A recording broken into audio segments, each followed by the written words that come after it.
అయండి చూడండి రాగుపాత్ర అయితే ఎట్లా అయిపోయింది కదా, అంతా మాసిపోయించానా. దీన్ని ఇప్పుడు తెల్లగా చేసేస్తాము.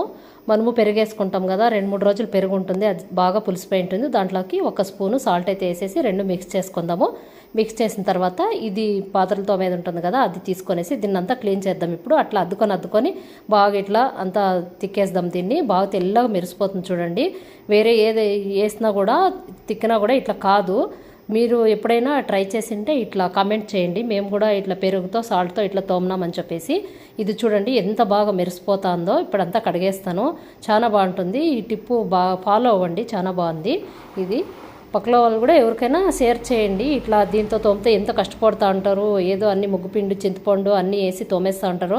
అట్లా కాకుండా పెరుగుతో సాల్ట్తో ఇట్లా తోమేసేయండి. నేను ఇప్పుడు చూడండి క్లీన్ చేసిండేది క్లీన్ చేయకుండేది డిఫరెన్స్ చూపిస్తాను. ఇది క్లీన్ చేసిండేది, ఇది క్లీన్ చేయలేదు, రెండింటికి డిఫరెన్స్ చూడండి ఎలా ఉంది. Okay friends, bye.